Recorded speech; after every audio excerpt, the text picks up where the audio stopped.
जय माता दी। हरे कृष्णा, राधे राधे। नवरात्रि का आरंभ हो चुका है। अगले 9 दिनों तक माँ दुर्गा के अलग अलग स्वरूपों की उपासना की जाएगी। माता रानी की पूजा अर्चना के साथ आपको इस कथा का पाठ भी जरूर करना चाहिए। श्री दुर्गा नवरात्रि व्रत कथा करने से आपको सभी 9 देवियों की कृपा प्राप्त होती है।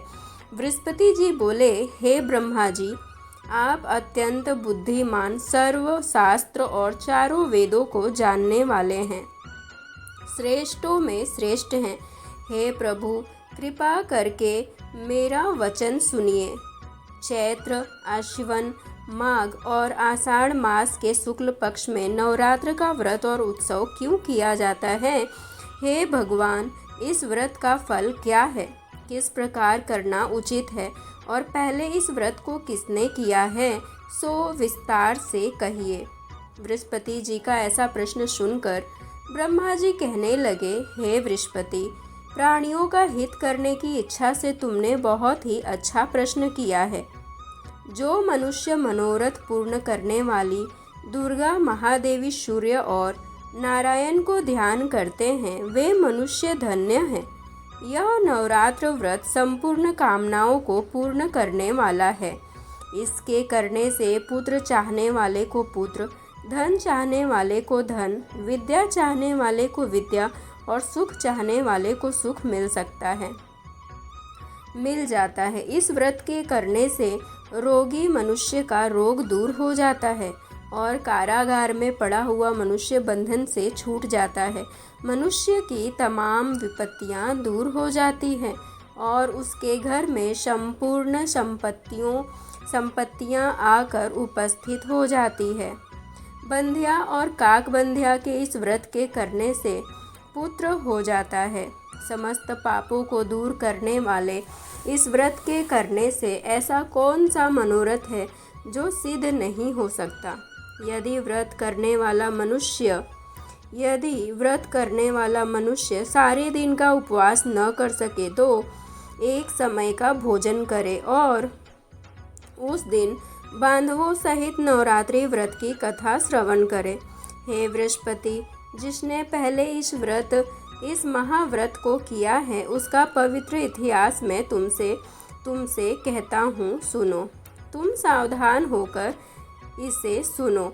इस प्रकार ब्रह्मा जी के वचन सुनकर बृहस्पति जी बोले, हे ब्राह्मण, मनुष्यों का कल्याण करने वाले इस व्रत के इतिहास को मेरे लिए कहो। मैं सावधान होकर सुन रहा हूँ। आपकी शरण आए हुए मुझ पर कृपा करो। ब्रह्मा जी बोले, पीठत नाम के मनोहर नगर में एक अनाथ नाम का ब्राह्मण रहता था। वह भगवती दुर्गा का भक्त था।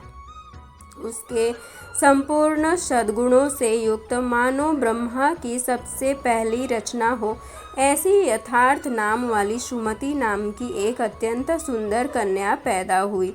वह कन्या सुमति अपने घर के बालकपन में अपनी सहेलियों के साथ क्रीड़ा करते हुए इस प्रकार बढ़ने लगी जैसे शुक्ल पक्ष में चंद्रमा की कला बढ़ती है।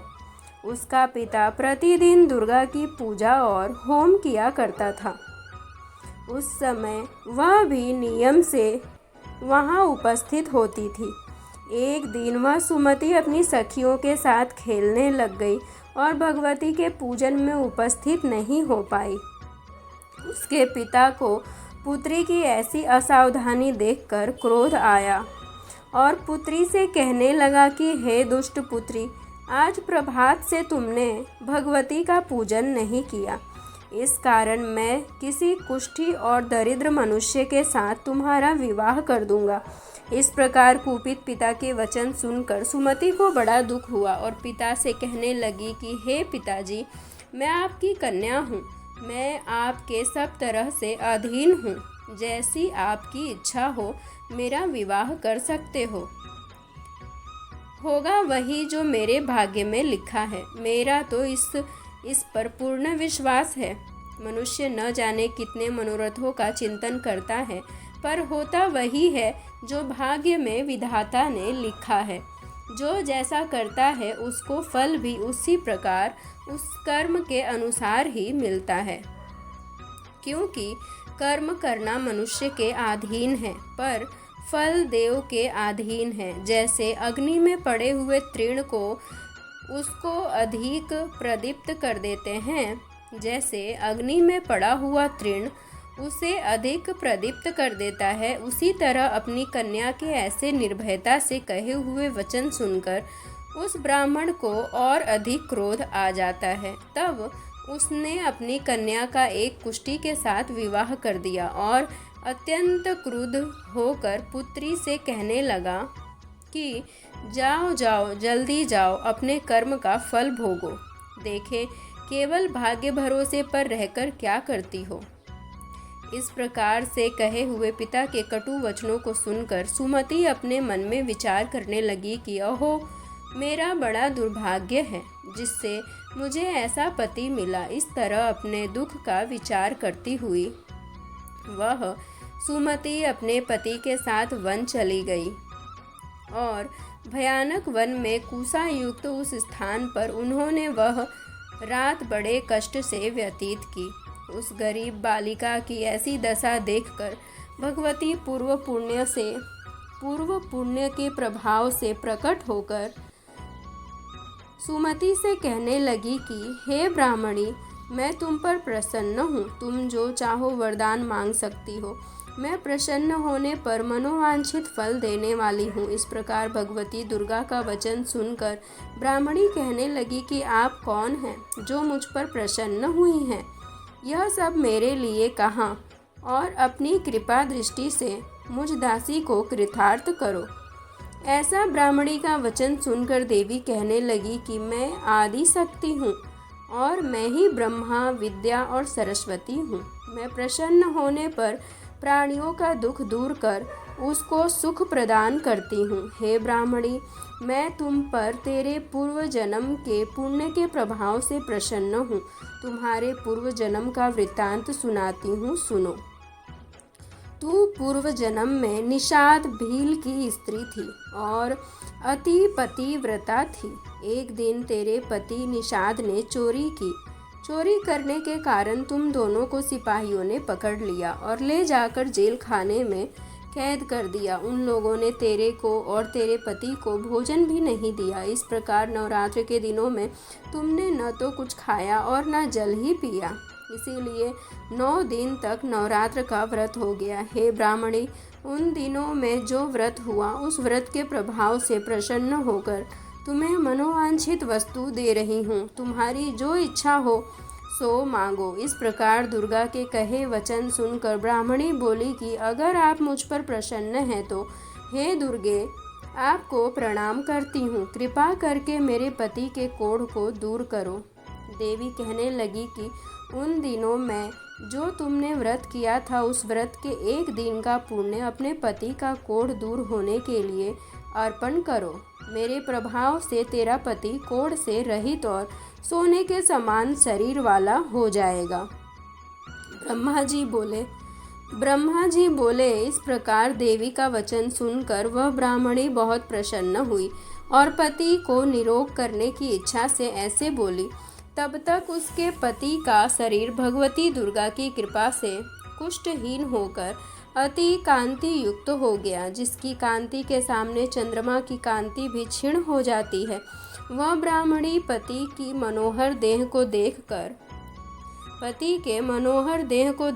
देवी को अति पराक्रमी बलशाली समझकर स्तुति करने लगी कि हे दुर्गे, आप दुर्गति को दूर करने वाली, तीनों जगत का संताप हरने वाली, समस्त दुखों को दूर करने वाली, रोगी मनुष्य को निरोग करने वाली, प्रसन्न होने पर मनोवांछित वस्तु को देने वाली और दुष्ट मनुष्य का नाश करने वाली हो। तुम ही सारे जगत की माता और पिता हो। हे अम्बे, मुझ अपराध रहित अबला की मेरे पिता ने कुष्ठ के साथ विवाह कर मुझे घर से निकाल दिया। उसकी निकाली हुई मैं पृथ्वी पर घूमने लगी। आपने ही मेरा इस आपत्ति रूपी समुद्र से उद्धार किया है। हे देवी, आपको प्रणाम करती हूँ, मुझ दीन की रक्षा करो। ब्रह्मा जी बोले कि हे बृहस्पति, इसी प्रकार उस सुमति ने मन से देवी की बहुत स्तुति की। उससे की हुई स्तुति सुनकर देवी को बहुत संतोष हुआ और ब्राह्मणी से कहने लगी कि हे ब्राह्मणी, तुम्हारे उदायल नाम का एक अति बुद्धिमान, धनवान, कीर्तिवान और जितेंद्रिय पुत्र शीघ्र ही होगा। ऐसा कहकर वह देवी उस ब्राह्मणी से फिर कहने लगी कि हे ब्राह्मणी, और जो कुछ तेरी इच्छा हो वही मनोवांछित वस्तु तुम मांग सकती हो। ऐसा भगवती दुर्गा का वचन सुनकर सुमति बोली कि हे भगवती दुर्गे, अगर आप मेरे पर प्रसन्न हैं तो कृपा कर मुझे नवरात्रि विधि बताइए। हे दयावती, जिस विधि से नवरात्रि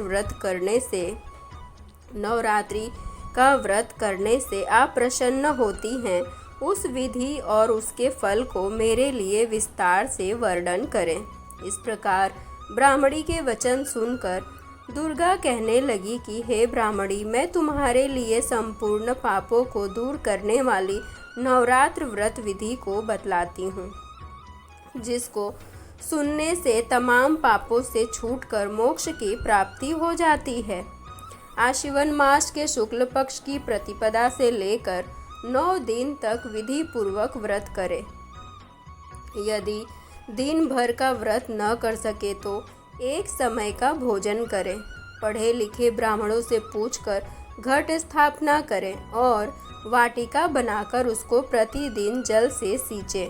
महाकाली, महालक्ष्मी और महासरस्वती की मूर्तियां बनाकर उसकी नित्य विधि सहित पूजा करें और पुष्पों से विधि पूर्वक अर्घ दें। बिजोरा के फूल से अर्घ देने से रूप की प्राप्ति होती है। जायफल से कीर्ति, दाख से कार्य की सिद्धि होती है। आंवले से सुख और केले से भूषण की प्राप्ति होती है। इस प्रकार फलों से अर्घ देकर यथाविधि हवन करें। खांड, घी, गेहूँ, शहद, जौ, तिल, बिंब, नारियल, दाख और कदम्ब, इनसे हवन करें। गेहूँ होम करने से लक्ष्मी की प्राप्ति होती है।